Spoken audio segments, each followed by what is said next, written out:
Hi, I'm Ari, I'm the Oak Witch, and in today's video we're going to be talking about Brittonic Polytheism.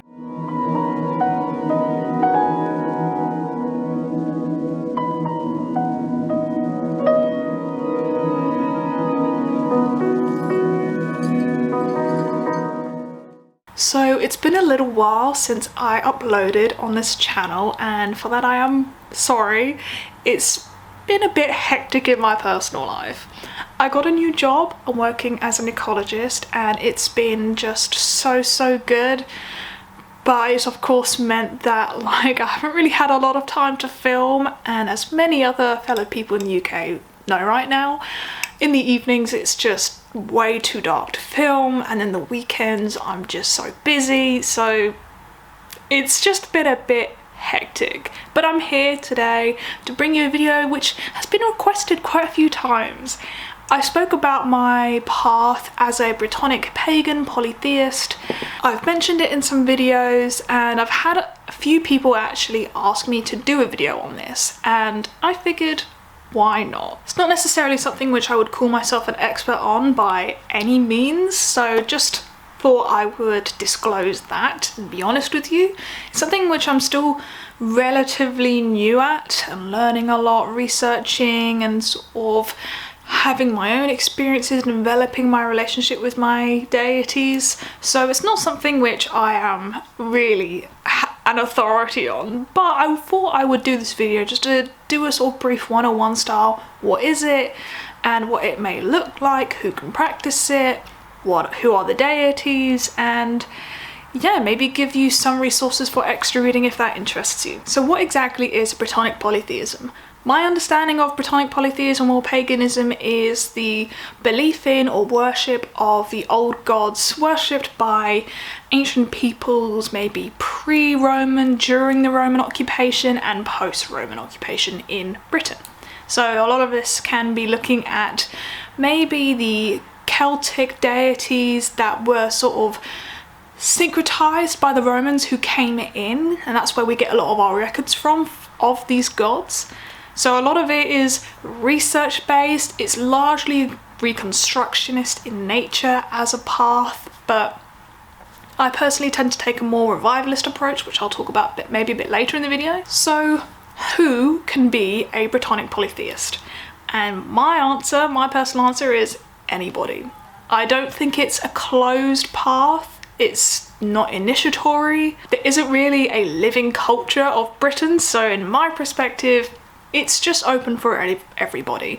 Anybody can be a Brittonic polytheist or worship the ancient British gods. What I will say in my sort of own practice is my relationship with my deities is very land focused, as well as the spirits. So I find that, you know, when I do see my deities, when I do feel their presence, it's very much in the land, not necessarily strictly to nature, but it's just very regional for me, and that's just been my personal experience. I'm not saying that other people won't have that experience, but it's just something to bear in mind.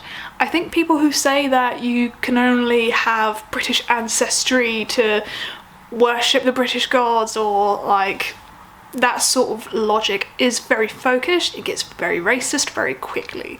So I don't necessarily think that that is the way to look at things. So if you feel called to the Brittonic gods, by all means do some research and reach out to them. I'm sure that they will happily answer. Moving on to the fun part, who are the Brittonic gods? Now, I have a select few which I worship quite closely, and I know probably more about than maybe the others. There is quite a long list actually of deities that we have from records that we may know like a name and pretty much nothing else, or some deities that we know their names, no name variations, sort of interpreted associations they might have had from inscriptions, from sort of the practices that we do have evidence of.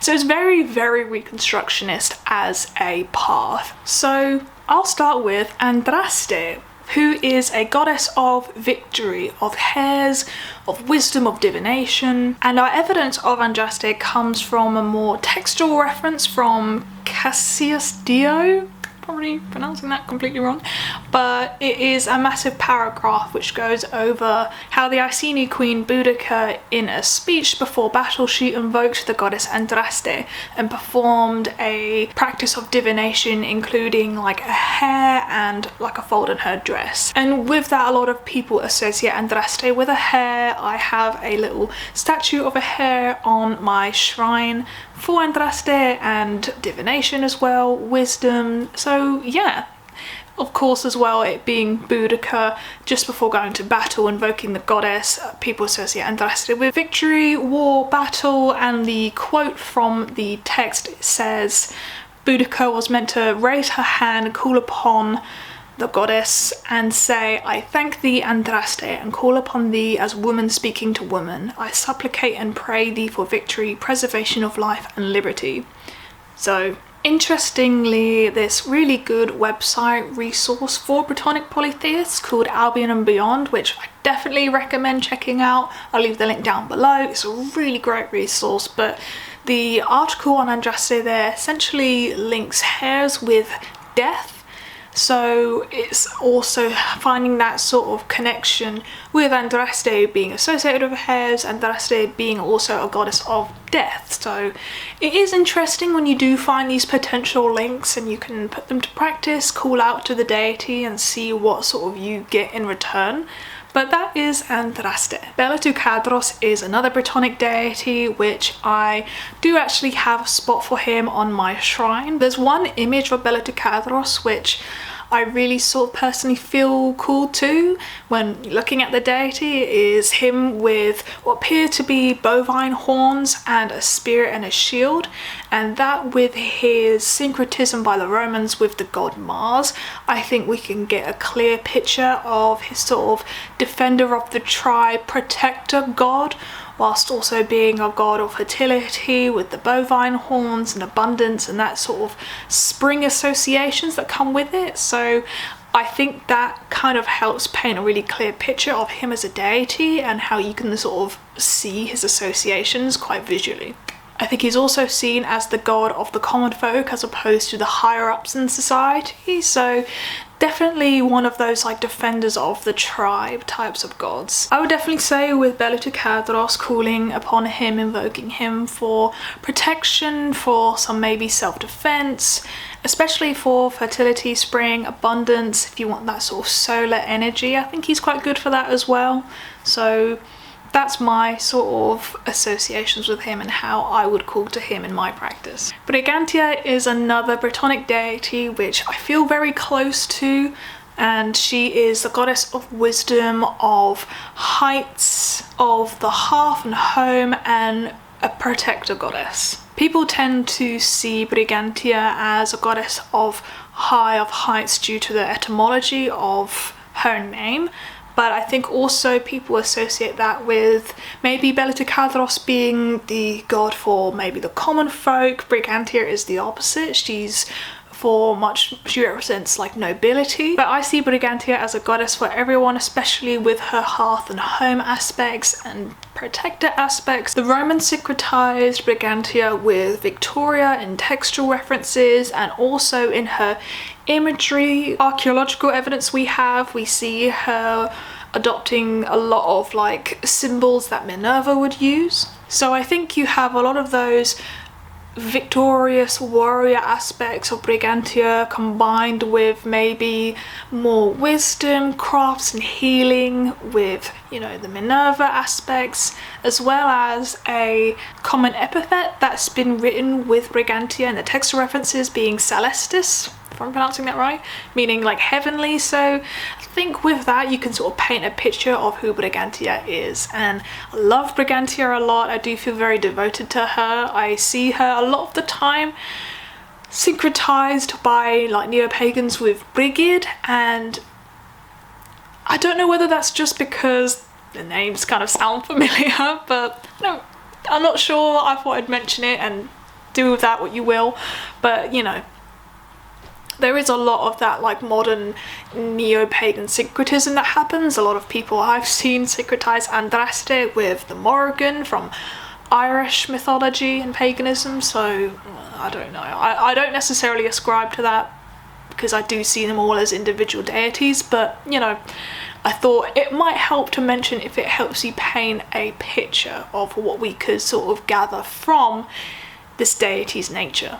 Coventina is the next goddess that I want to talk about, and she is the goddess of wells, of water, and of wisdom. So I find Coventina to actually be quite a popular goddess, maybe more in Druidry more specifically, but I think our evidence of her actually comes from one inscription along Hadrian's Wall in the north of England, but she is a really fascinating goddess. I've reached out and I've definitely felt a response, at least I've had a response and felt a presence, so very, very interesting. I have definitely connected with her, with the water element, with that as well, a lot of healing work that I've invoked her for, and it's definitely worked. The image of Coventina which we have is her lying on what people have described maybe like a water lily, like a lily pad leaf, or waves. And to be honest, I think both really paint that nice picture of her associations with water really, really nicely. So it's a really lovely picture. I love it so much. There is also another image I think we have of a sort of triple nymph relic of 3 women who are maybe thought to be Coventina, so it is interesting to go down that sort of route of Coventina potentially being a triple goddess, and I haven't quite dived into that or experimented with that, but I definitely think that is really interesting. Another goddess which I want to talk to you about is Sulis, who I'm actually wearing a dedication to right now. So Sulis, or Sulis Minerva, she's commonly known as, is a goddess that we have evidence of from Bath in England, and specifically looking at the Roman baths there. Sulis is the goddess of the sun, of warmth, of growth. She is the light that guides us out and within, and all of those associations and resources that the sun provides, not only us but the earth, we can see that connection in Sulis as goddess. But Sulis is also more than this. She is associated with healing, especially in her temple Aquae Sulis. You can see a lot of evidence of lead tablets for cursing, and also of course a lot of offerings for healing and invoking her for healing aspects. And often in Celtic, Britain and Gaul, I believe healing and cursing kind of went hand in hand, so she is also seen as a goddess of justice. She's definitely seen as someone who's more judicial in nature, as well as being, you know, the sun that guiding you through these things. So I love her as a goddess, and in my own personal practice I wear these not every day as they're a little bit impractical, but I wear them in devotion for her, because I saw them, and to be honest, I just saw her. I saw her as a goddess and I knew I had to get them. Definitely makes me feel more connected to her as a goddess, especially maybe in these winter months where you feel her presence a little bit less than usual. Another deity who I have space for on my altar is the god Cossidus, which again I do not know if I'm pronouncing that right at all, but he is the warrior god and god of hunting and of the forests, and this is definitely something which I need to sort of experiment with more. I don't have as strong as a connection with him as a god as opposed to the other deities I've just previously spoken about, but I have room for him on my altar because I feel very connected to the forest, especially in my new job where I'm out in forests quite a lot, so it's very nice to have that sort of connection, and I want to build a relationship with a forest deity. But he was often syncretized with the Roman gods Mars and Silvanus, so that will help you paint a picture of who he is as a deity. We have Nodens, who is a god that I've read about, done research on, but I haven't really connected to yet.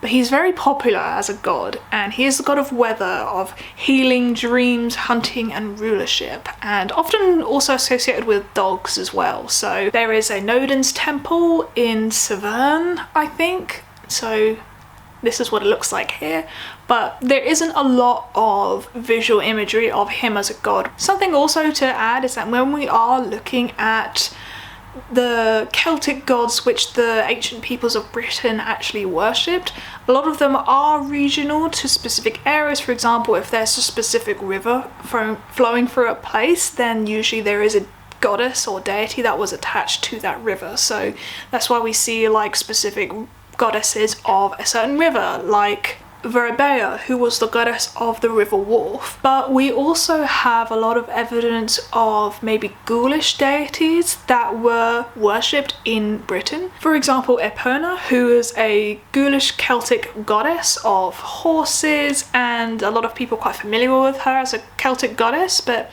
she's not necessarily someone who was native or found only in Britain or England, but more largely across more continental Europe. And we have evidence of worship of her in here, and we also have evidence of the triple mother goddesses. So those were like, I think Deus Matres, I think that's how it's spelled, but I'll have a sort of writing here, but these are three mother goddesses that were also found largely worshipped across Celtic continental Europe, but also found evidence of worship in Britain. So we do have that sort of idea of, as Celtic tribes clearly migrated and people moved, as did their gods with them. So that's how we have different Celtic deities that sort of expand across the Celtic region as a whole. It's not always isolated to a specific spot where only deities exist there. This is just the reality of history and of time and people and cultures that move and mesh and syncretize and whatnot. That's also something you could look into if you do want to step towards Brittonic Polytheism or just Celtic paganism as a whole, recognizing that it's not always as simple as having like one Celtic pantheon or individual Celtic pantheons that like don't touch each other, because sometimes they do. So those are the sorts of deities that we can see were worshipped by ancient Britons, and what you can probably understand from the evidence that we have is a lot of associations with war, with battle, with protecting, with healing. So I think it's quite understandable that at the time that is what people needed. So it makes sense, right? And I think it's something important to note when we are looking at deities in a modern sense. You know, we do live in a modern era. We have different things that worry us, different things that we need. We still need healing, we still need protecting, but we're not always really going into a physical war or like battle, but we still battle each day, maybe with different things, with mental health problems. It's definitely worth perhaps using what we have, these, you know, these natures of these deities, their associations, what they have helped people with, and how we can sort of call to them in our lives, but in a more personal way, in a more modern way. I think there's nothing wrong with that. I think that's why I see myself as more revivalist. Another thing which is commonly done in a lot of Reconstructionist paths is looking at how these gods were worshipped back then and doing the same today. So perhaps specific offerings or specific rituals that ancient Britons would do, doing that in the modern era now to worship that deity in the same way.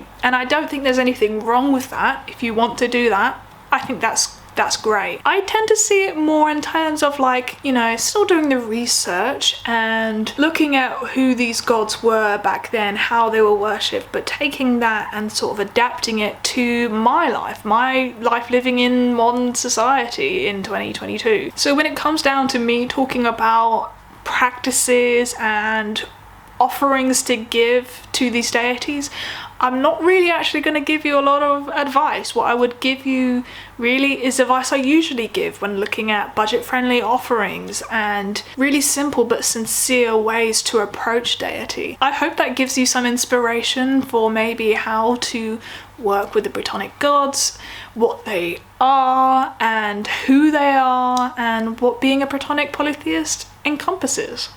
If you have any questions, please feel free just to leave them down below, and we can talk about it some more. It's definitely something I'm very, very new to still. I'm not an authority on this subject, but I'll leave some really good resources down below. Thank you so much for watching.